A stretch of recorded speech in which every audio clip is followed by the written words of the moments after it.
share, and subscribe. Selamat menonton guys.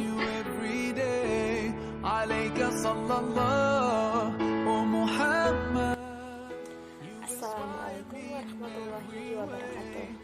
Alhamdulillahirrabbilalamin. Wabihi nasta'in wala murduya waddin. Wassalatu wassalamu ala rasulillah. Puji syukur marilah kita panjatkan kepada Allah Subhanahu wa Ta'ala yang telah memberikan kita beribu-ribu nikmat, di antaranya nikmat kesehatan dan kesempatan sehingga kita dapat melakukan aktivitas kita sehari-hari. Salawat barangkaikan salam ke baginda kita Rasulullah SAW yang berlapaskan Allahumma sholli ala sayyidina Muhammad wa ala ali sayyidina Muhammad. Telah perkenalkan, nama saya Nur Jannah. Saya dari Universitas Islam Negeri Sumatera Utara, Fakultas Sains dan Teknologi, Prodi Matematika. Perkenalkan, saya Rupikoh dari Universitas Islam Negeri Sumatera Utara, Fakultas Sains dan Teknologi, Prodi Matematika. Nah, dalam sejarah intelektual Islam klasik terdapat 3 keilmuan yang dikenal dan berkembang dengan cara Center for Islamic Philosophical Study and Information atau di CIPSI. CIPSI mengatakan 261 keilmuan yang banyak menguasai bidang baik dalam bidang kewahyuan maupun rasional. Dalam sejarah ditemukan ahli bidang astronomi, kedokteran, biologi, matematika, metafisika, dan lain sebagainya. Para filsuf mazhab merupakan pemikiran muslim yang berhasil mengintegrasikan filsafat Yunani dengan ajaran Islam yang bersumber pada Al-Quran dan hadis. Adapun nama-nama para ilmuwan tersebut ialah yang pertama Al-Jahiz. Al-Jahiz adalah seorang ahli biologi. Yang kedua adalah Al-Kindi. Al-Kindi adalah seorang ahli psikologi, kedokteran, matematika, dan metafisika. Yang ketiga adalah Al-Razi. Al-Razi adalah seorang ahli kimia, matematika, dan kedokteran. Yang keempat adalah Al-Farabi. Al-Farabi adalah seorang ahli metafisika dan matematika. Dan yang kelima adalah Ibnu Sina. Ibnu Sina adalah seorang ahli kedokteran dan matematika. Dan masih banyak para ilmuwan lainnya. Secara keilmuan, mereka menguasai banyak disiplin ilmu. Dan secara personal, mereka berperan sebagai seorang saintis muslim yang berpola hidup religius. Kemampuan mereka menguasai ilmu rasional dan empirik adalah bahwa semua ilmu tersebut dikategorikan sebagai ilmu fard al-kifayah yang diwajibkan kepada sebagai muslim, atau kemungkinan tidak lebih dari sekedar profesi dan minat mereka untuk menguasai dan mengembangkannya atas dasar perintah agama. Selain dari mazhab perpetik, sejarah Islam menyebutkan keberadaan para filsuf dari mazhab Istrakiyah dan mazhab Hikmah al-Muta'aliyah yang sukses mengintegrasikan ilmu-ilmu rasional dengan ilmu-ilmu kewahyuan. Di antara mereka adalah yang pertama Suhrawardi yang dikenal ahli filsafat tasawuf.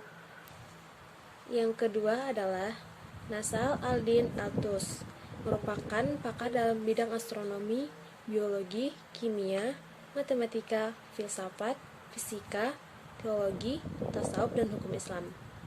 Yang ketiga adalah Qutb al-Din as-Sarraji. Dia cukup dikenal sebagai ahli dalam bidang astronomi, matematika, kedokteran, fisika, filsafat, dan tasawuf. Yang keempat adalah Mullah Sadra, adalah seorang pakar teologi, hukum Islam, tafsir, hadis, sehingga menguasai filsafat dan tasawuf. Yang kelima adalah Baha al-Din Amin, merupakan seorang ahli fikih, ahli hadis, filsuf, matematikawan, dan arsitektur. Pengaruh perkembangan ilmu pengetahuan sains di akhir abad ke-16 telah menciptakan persepsi masyarakat barat berbeda daripada saat-saat ditanamkannya dasar-dasar paradigmanya. Jika filsafat dapat dipahami sebagai manifestasi kegiatan intelektual, maka tradisi ilmiah dalam kehidupan masyarakat barat modern tidak lain merupakan kelanjutan dari perjalanan kehidupan orang-orang Yunani kuno. Baiklah, di sini saya akan melanjutkan penjelasan dari Nur Jannah Siagian, yaitu tentang integrasi tasawuf dan sains dalam sejarah. Nah, menarik disimak bahwa banyak ilmuwan muslim terdahulu yang kehidupan mereka sangat religius dan sufistik, tetapi mereka menguasai filsafat dengan segala cabangnya seperti metafisika, matematika, fisika, astronomi, biologi, kedokteran, dan teknologi arsitektur. Dengan demikian, integrasi ilmu dalam Islam bukan hal yang baru, sebab para ilmuwan muslim klasik telah proyek keilmuan tersebut sepanjang masa keemasan Islam. Paling tidak, secara akademik mereka menguasai seluruh disiplin ilmu yang berkembang pesat pada masa mereka, baik ilmu-ilmu rasional, ilmu-ilmu empirik, maupun ilmu-ilmu kewahyuan. Mereka bahkan mengintegrasikan kedua jenis ilmu tersebut dan keduanya saling mendukung kegiatan akademik. Baiklah, di sini saya akan tutur. Dengan demikian, integrasi ilmu dalam Islam bukan hal yang baru, sebab para ilmuwan muslim klasik telah proyek keilmuan tersebut sepanjang masa keemasan Islam. Paling tidak, secara akademik, mereka menguasai seluruh disiplin ilmu yang berkembang pesat pada masa mereka, baik ilmu-ilmu rasional, ilmu-ilmu empirik, maupun ilmu kewahyuan. Mereka bahkan mengintegrasikan kedua jenis ilmu tersebut dan keduanya saling mendukung kegiatan akademik mereka, meskipun mereka seorang filsuf dan saintis.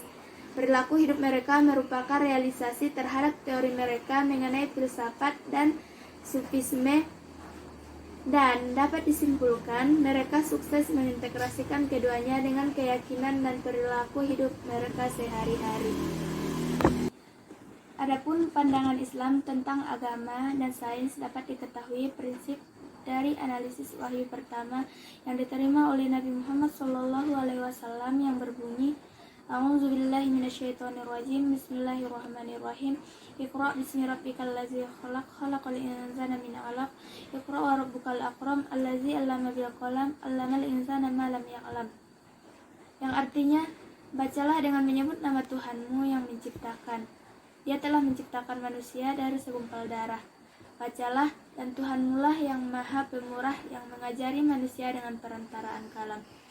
Dia mengajari kepada manusia apa yang tidak diketahuinya. Quran Surah Al-Alaq ayat 1-5. Ayat-ayat tersebut adalah sebuah support yang Allah berikan kepada hambanya untuk terus menggali dan memperhatikan apa-apa yang ada di alam semesta ini. Sebuah anjuran yang tidak boleh kita abaikan untuk bersama-sama melakukan penggalian keilmuan yang lebih progresif sehingga mencapai puncak keilmuan yang dikehendaki oleh Allah Subhanahu wa Ta'ala. Oke guys, sekian materi dari kami. Semoga bermanfaat untuk kita semua. Wassalamualaikum warahmatullahi wabarakatuh.